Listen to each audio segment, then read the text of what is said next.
एक सबसे बड़ा झूठ जो मैं बताने वाला हूँ कि सरकार आदिवासियों के लिए बहुत कुछ कर रही है। आज देश में आदिवासी जनजाति बहुत आगे बढ़ चुके हैं। सबसे बड़ा झूठ।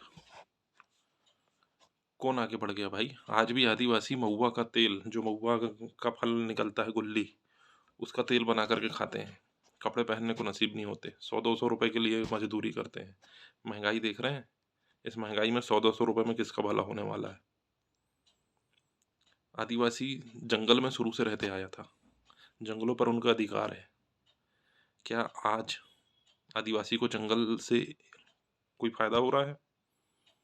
अगर एक लकड़ी, सूखी लकड़ी या एक आध बल्ली वल्ली अगर मान लो आदिवासी ने जंगल से उठा करके ला लिए, क्या करते हैं? फॉरेस्ट क्या करती है? उनकी लकड़ी जब्त कर लेगी, कुल्हाड़ी जब्त कर लेगी, मारपीट की जाएगी, साइकिल जब्त कर लेंगे, उनके ऊपर केस लगा देंगे और उनको जेल भेज देंगे। क्या कर रहे हैं आप आदिवासियों के लिए? महुआ शुरू से ही, आदिकाल से, शुरू से महुए की शराब आदिवासी लोग बनाते हैं और उसकी उन उन पूजा भी करते हैं। अगर आदिवासी महुआ की शराब बना रहा है, आप तो उसको रोजगार दे नहीं रहे। अगर उसने बनाया तो आप उसको जा रहे, आबकारी जा रही है, पुलिस जा रही है, मारपीट कर रहे हैं।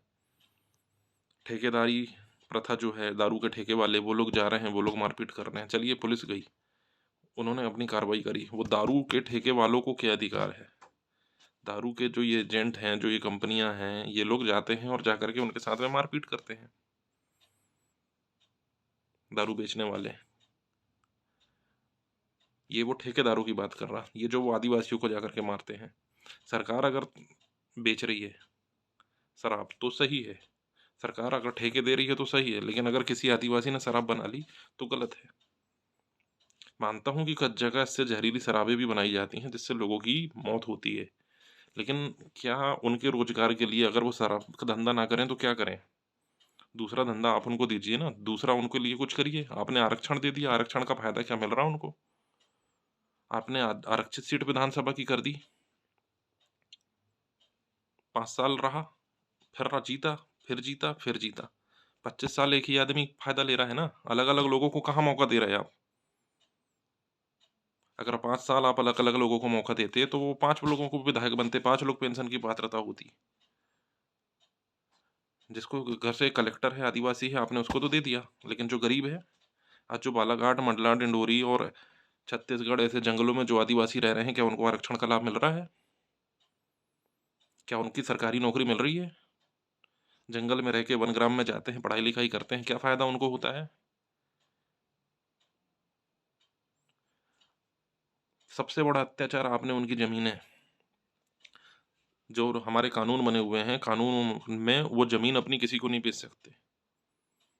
ठीक है, आपने इसलिए किए कि कोई दूसरा इनका लाभ उठा करके, जो दूसरे समाज हैं, दूसरे समाज के जो बुद्धिजीवी लोग हैं, वो ये सीधे साधे होते हैं, इनका लाभ उठा करके वो अपनी जमीन, इनकी जमीन हड़प ना लें, कम रेट में इनको दे करके, कम पैसा दे करके हड़प ना लें। तो आपने कानून तो बहुत अच्छा लाया है, लेकिन उसका दुरुपयोग क्या हो रहा है? आज स्थिति ये है कि जो उस समाज में बुद्धिजीवी लोग हैं, वो लोग उनके जमीन को बहुत कम रेट में खरीद रहे हैं, जहां दूसरे की, किसी और जाति के लोगों की जमीन 10 लाख रुपए और 15 लाख रुपए एकड़ बिकती है, वहां पे आदिवासी की जमीन 40,000 50,000 रुपए एकड़ में कोई नहीं पूछता। क्यों? क्योंकि उसकी रजिस्ट्री किसी और के नाम तो होती नहीं है। आदिवासी की जमीन आदिवासी ही लेगा, उसको वो रेट नहीं मिलता। जिसके पास, जिस आदिवासी के पास 10 एकड़ जमीन है, 50,000 60,000 रुपए के हिसाब से कितनी पूंजी बन रही उसकी।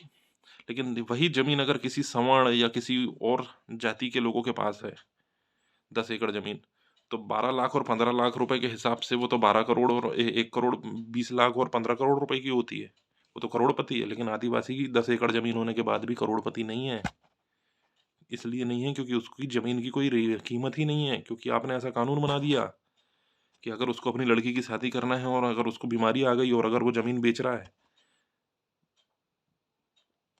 तो जमीन उसकी तो बिकना ही नहीं है। जहां दूसरा आदमी 12 लाख रुपए की बेच रहा है, वो बेचारा 60,000 और 50,000 रुपए एकड़ में जमीन बेचता है। क्या आदिवासियों का भला करने की बात करते हैं? क्या बेवकूफ़ बना रहे हैं आपकी आदिवासियों का, आप अच्छा कर रहे हैं। कोई जयंती बना लिए या मंच में खड़े होकर के डांस कर लिए जनजाति वाला, तो क्या आप बेवकूफ़ बनाना बंद करिए। जनता को बेवकूफ़ उतना ही बनाएं। आजकल चाहे वो जंगल का में रहने वाले हों, वनग्राम के लोग, सब समझदार हैं। ऊपर से कहते हैं कि नक्सलवाद बढ़ रहा है। नक्सलवाद भाई क्यों ना बढ़े।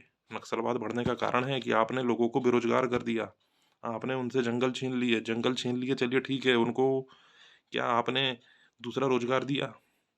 गुल्ली का तेल खाते हैं लोग, घी खा रहे हैं, अच्छी अच्छी चीजें खा रहे हैं, वो लोग महुआ का तेल बीनते हैं, उसको खाते हैं।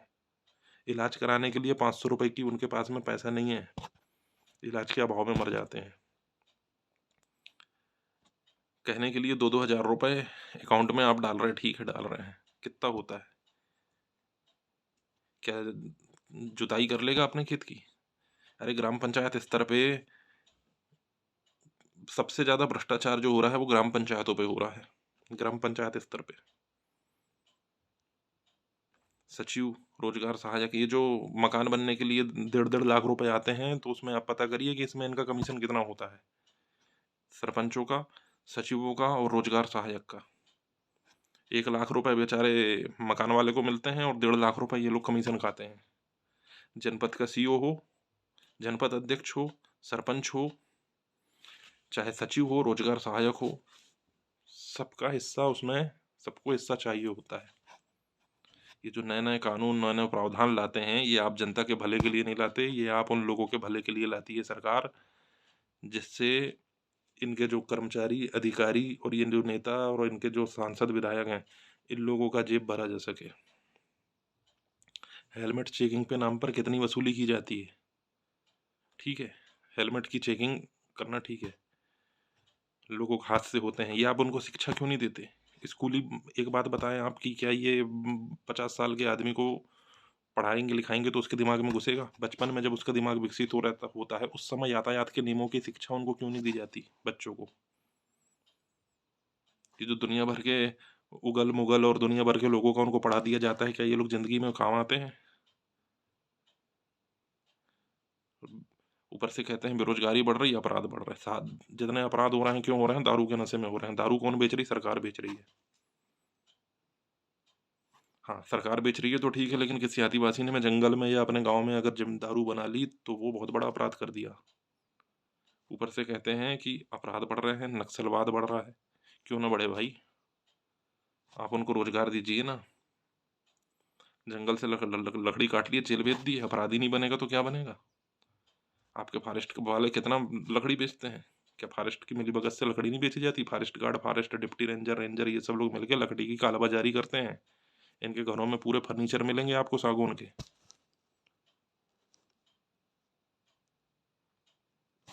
जंगली जानवरों का शिकार ये खुद करते हैं और उसमें से अपना हिस्सा ले लेते हैं। ऊपर से कहते हैं कि गांव वाले जंगली जानवरों का शिकार करते हैं, मांस खाने के लिए ये लोग खुद मरवा देते हैं। गिद्ध गणना होती है, कितनी गणना कर लेते, बजट आता है गिद्ध गणना के नाम पे। घर में बैठ करके उसमें रिकॉर्ड में लिख दिया जाता है कि फलाना क्षेत्र में फलानी प्रजाति का देखा गया। क्या देखने जा रहे हैं आप गिद्ध गणना में कितने गिद्ध पाए गए? करोड़ों का बजट डकार जाते हैं। तो ये लोगों को बेवकूफ़ बनाना बंद करिए। और आप सब लोगों से मेरी अपील है कि जरूरत जागरूक होइए, एकता लाइए। जात पात और धर्म के नाम पर, हाँ, अपनी संस्कृति को मजबूत बनाओ। आपकी संस्कृति है, मजबूत है। जात पात के नाम पर मत लड़ो, हम सब हिंदू एक हैं। चाहे वो आदिवासी हो, चाहे वो हरिजन हो, चाहे वो सवर्ण हो, चाहे वो ओबीसी हो, सब हिंदू एक हैं, एक रहें। एक नहीं होंगे तो इतिहास उठा के देख लें, एकता नहीं थी तो क्या हुआ? हम गुलाम हुए और कन्वर्ट हुए। लड़ना बढ़ना किसी से नहीं है, लेकिन जागरूक होना बहुत ज़रूरी है और आवाज़ उठाना भी बहुत ज़रूरी है।